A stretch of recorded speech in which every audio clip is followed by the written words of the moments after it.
Hi everybody, welcome back to ElleLabelle Crochet. Grab your coffee, I've got mine, and let's get started.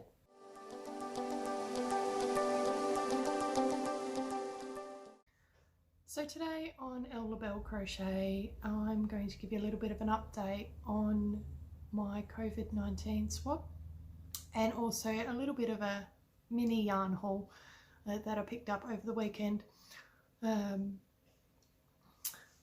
And just a little chat about what my next few videos are going to be on. So I got my results back a couple of days ago.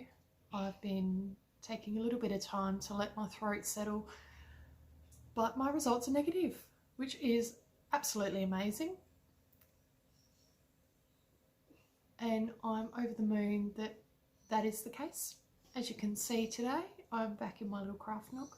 I'm in the process of moving all the books on this side away and out into a different bookcase. Just waiting on the bookcase to be picked up. So that's my bit of good news. Big shout out to Jane over at Scraptastic Yarns for her prayers and good thoughts as well. I'll link her page and channel down in the description box below. Onto my mini yarn haul. So I buy a fair bit of my yarn from our local craft stores here in Australia, which are Lincraft and Spotlight. I also buy from a local yarn supplier who runs Yarninspired, and luckily enough she's only about 5 minutes from my house. And she sells a lot of the Shepshe's yarn products as well as a few other higher end products as well. But from the other day I got from her a couple of things to make a couple of projects that I'm working on. So I did a pattern test for Maya from Maya Luna Corazon about a week and a half ago, which is this top you can see in the background, which is the Nadu crop top. It's quite cool and quite colourful, as you can see, and beautiful pattern. She's in the process of creating a matching skirt, a matching bell-bottom pants, so I'm hoping I get to test those as well. I am, however, planning on making another one of her projects, which is a Sakura Cardi. All of that stuff can be found on her Ravelry page, which I'll also link below. But to make that, I have bought the Shepshe's Eliza in colourway 232, which is Antique Rose. Now this yarn is so incredibly soft and squishy. It's a 100% polyester yarn in a 8-ply, which is what we use here in Australia. Internationally it's known as a DK or a 3-weight. It is a 100-gram ball or skein, about 230 meters, or I think it roughly works out to about 250 yards. It's machine washable, and it's just a beautiful color and just so soft. So I've got 7 balls of that. One I've already started the project on. The rest are in this bag. So I'm a little bit excited to make that one.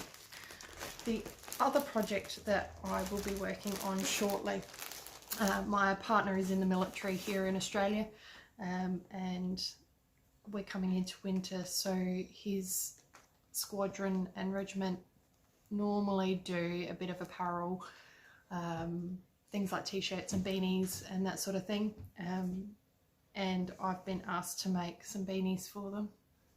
So for that I'm planning on using the Shepshe's Chunky Monkey, which is this lovely one here, black in colour, which is the colour of their hats over there. So obviously the colour's black, or colour code 1002. This one is a 100% premium acrylic. It's anti-pilling. It is a 100-gram ball, 116 meters, or roughly 125 to 130 yards. A 10 ply, or what we classify as an Iran worsted weight, 4-weight yarn. Again, really soft and squishy. I just love it.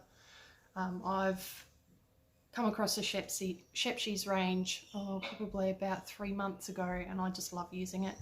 Absolutely beautiful yarn, and I've got 4 of those. The other thing that I bought, and it's only a mini yarn haul like I said, but the third one that I have bought is for the top that I'm working on. I mentioned it in my last video, the Serenity halter, which is a pattern I'm designing myself. So for that, I'm going to make a final version of that before I post it on my Facebook, Instagram, or on my blog.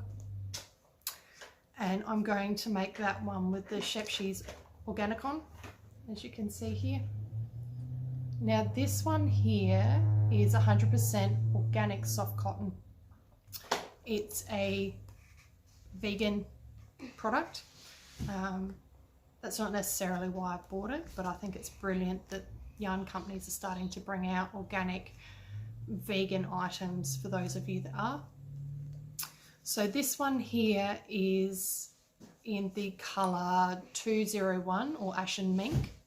It's a beautiful sort of pinky brown kind of colour.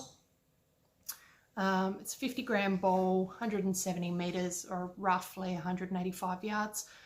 And I would probably classify that as about a 2 weight or a sport weight. The top that I'm designing you can make with either a sport weight or a DK weight. Again, this is machine washable, lay flat to dry, uses a size 3 hook. The other 2 that I've already told you about recommend about a size 5mm hook. But it's just beautiful yarn. Again, really, really soft, really, really squishy.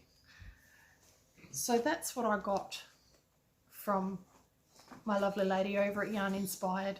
Her name's Amanda. So currently with the coronavirus restrictions that we have here in South Australia, she doesn't actually have her shop front open, but you can purchase online through her, and she does have Afterpay for those of you that like using Afterpay. Not that I'm going to encourage it, but it's an option there. The other thing that she threw in for me that she normally sells for $4 is a gorgeous Shepshi's gold bag. This bag's foldable and comes with a little, and I can't find it right at the moment, but a little bag that you can actually fold this up into, put it in and seal it up so you can hang it off your keys or off your handbag, and you've got it really quick and easy. So that was a bit nice of her to put that in there. I did also buy one other thing when I made my purchase on the weekend, but I'm going to do a separate video on that. I bought the Shepshi's wool winder, so I'm going to do a review video on that. Now on to my next few videos. I'm going to be doing what I'm calling the Beginner Basics series. We'll be covering a few things like your tools that you need to get started crocheting, a few tutorials on different stitches, why it's worthwhile doing a gauge swatch when you're starting on new projects, tension and how you can improve that, and also discussing the difference between US and UK stitch terms. That was one thing that I found a bit confusing when I first started crocheting, simply because I'd never crocheted before. Watching a few tutorial videos, having different terms, I was getting a bit confused about why different stitches with different names look like other stitches with another name. I also will be doing a video on choosing your yarn, what different weights there are, how they're spun differently and what you can get your hands on. Then I'll be moving on to an intermediate skills series, which goes into detail a bit more about things like your chain rings, your magic knots, how to do a granny square, how to do foundation rows, how to read your patterns. And that's the plan for the next couple of weeks. There'll probably be about 12 videos in the first series and about another 8 or 9 in the second series. But otherwise, that's where we're at. Thank you again for joining me. I'd really appreciate it if you can subscribe to my channel. Hit the notification bell if you want to know when these videos are coming out. And also go over and visit my Facebook page, my Instagram page, and go and have a look at my new blog that I've started. And come along on the journey with me. Thanks everyone. See ya.